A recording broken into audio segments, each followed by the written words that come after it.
Assalamualaikum warahmatullahi wabarakatuh. Waalaikumsalam warahmatullahi wabarakatuh. Langsung saja di sini saya akan mewawancarai Pak Ustadz Maulana Mufti Zamani.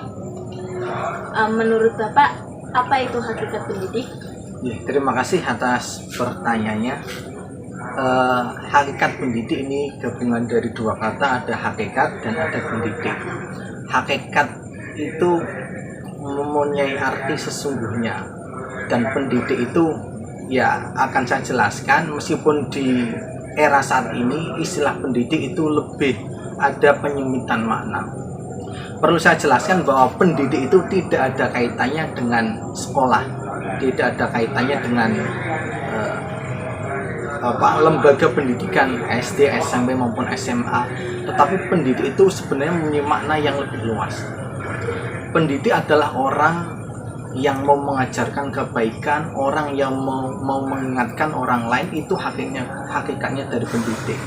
Jadi pendidik yang sesungguhnya itu bukan hanya yang di sekolah, tetapi bisa jadi antara hubungan pertemanan itu bisa dimaknai oleh pendidik. Misalkan saya dan teman saya, kemudian ada yang salah satunya mau melakukan keburukan, kemudian saya memberikan penjelasan, oh jangan begini, jangan begini. Itu juga yang dimaksud dari pendidik. Dan contoh lainnya sangat banyak sekali. Jadi perlu kita pahami bersama bahwa pendidik itu bukan hanya di sekolah saja, tetapi pendidik itu hakikatnya mereka yang bisa mengingatkan teman ke arah yang lebih baik, yakhrujuna minadh dhulumati ilan nur, mengeluarkan teman atau tetangga atau siapapun ke arah yang lebih baik. Itu yang dimaksud dari hakikat pendidik, seperti itu. Lalu menurut Bapak itu, apakah Allah itu bisa dikatakan sebagai pendidik? Menurut saya, Allah itu bisa disebut pendidik. Karena apa? Banyak sekali teguran Allah kepada Nabi Muhammad, tetapi jangan kita mengartikan bahwa Nabi Muhammad itu yang mempunyai kesalahan. Nabi Muhammad itu sudah dipilih dengan luar biasa, terbebas dari kesalahan atau yang kita kenal dengan maksum. Nah, Nabi Muhammad pun sebenarnya tetap dapat didikan dari Allah Subhanahu wa taala. Ya, meskipun nanti Allah mendidik Nabi Muhammad, kemudian secara penjelasan lebih lanjutnya bahwa Nabi Muhammad nanti mendidik kepada umatnya. Jadi kalau menurut saya pribadi, ya memang betul Allah itu seorang pendidik yang mendidik Nabi Muhammad dengan berbagai skenario yang Allah tentukan, yaitu lewat Al-Quran.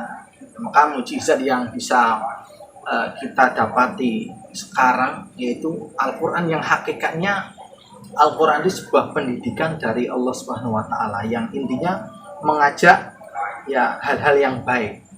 Misalkan di Al-Quran itu kan juga mengajarkan untuk baik kepada tetangga, baik kepada orang tua. Itu okelah ajaran Nabi Muhammad, tetapi sesungguhnya kalau kita tarik lebih dalam lagi, Nabi Muhammad itu ya merupakan nabi pilihan dari Allah Subhanahu wa taala. Jadi Allah Subhanahu wa taala pun juga termasuk pendidik, seperti itu. Satu lagi ya Pak, malaikat, apakah malaikat juga bisa dikatakan sebagai pendidik? Kalau menurut saya, ini sekali lagi perspektif atau cara pandang saya terkait malaikat. Ya nanti ada cara pandang lain itu ya monggo, karena memang dalam keilmuan itu ya bisa dilihat dari berbagai sudut pandang. Ya ini hanya sedikit perumpamaan saja. Ketika ada masalah tertentu, misalkan dalam hal kecelakaan, misalkan seorang dokter itu akan melihat bahwa harus ini secara medis, luka-lukanya harus segera ditangani. Tetapi kalau orang yang melihat itu seorang polisi, ya tentu akan akan melihat oh ini siapa yang lalai ini dalam melakukan ini. Terus kemudian kalau misalkan yang melihat ini ya maaf orang yang suka beli nomor atau bogel, ketika ada kecelakaan mungkin yang dilihat ini nomor mobilnya ini berapa. Jadi segala sesuatu ketika kejadian maupun keilmuan tertentu itu memang harus bisa dilihat dari berbagai sudut pandang. Nah, termasuk dalam hal ini apakah malaikat itu termasuk pendidik? Menurut saya ya malaikat pun termasuk pendidik tetapi bukan sebagai subjek, tetapi objek.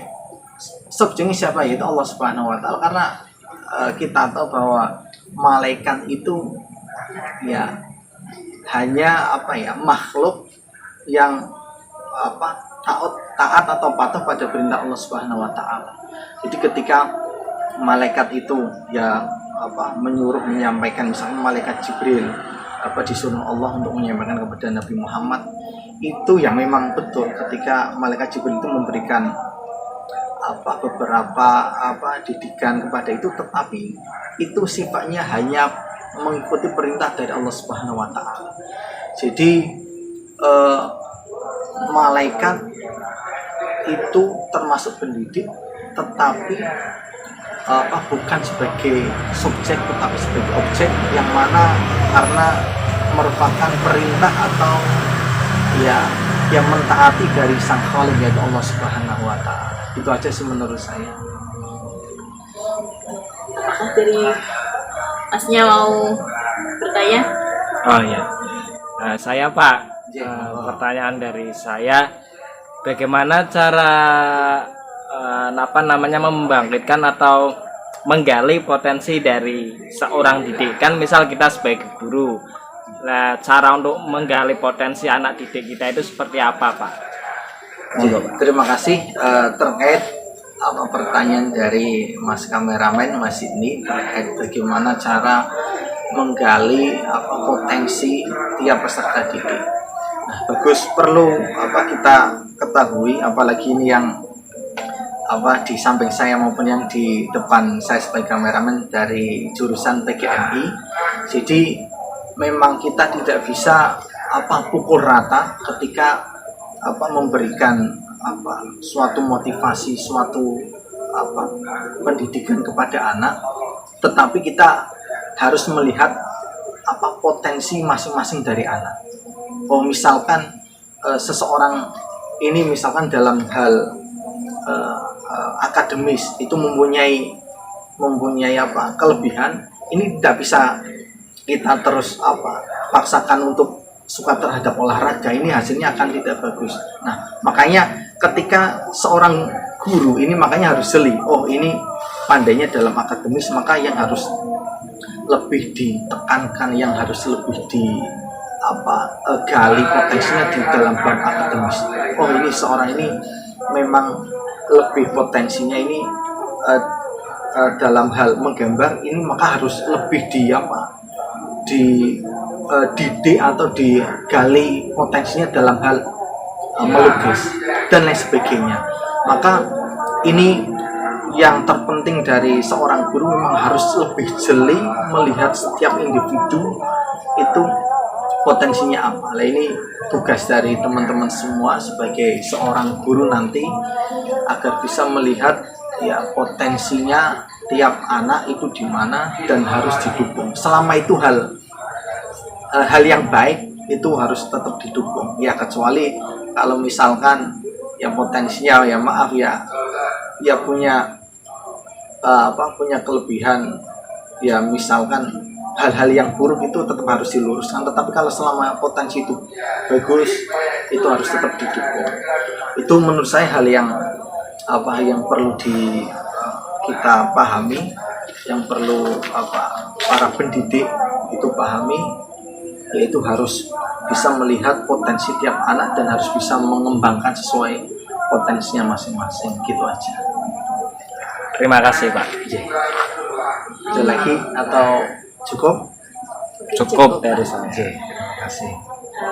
Terima kasih untuk Bapak Mufti Zamani untuk wawancara kali ini. Semoga dapat bermanfaat bagi kita semua. Cukup Sekian dari kelompok kami. Wassalamualaikum warahmatullahi wabarakatuh. Waalaikumsalam warahmatullahi wabarakatuh.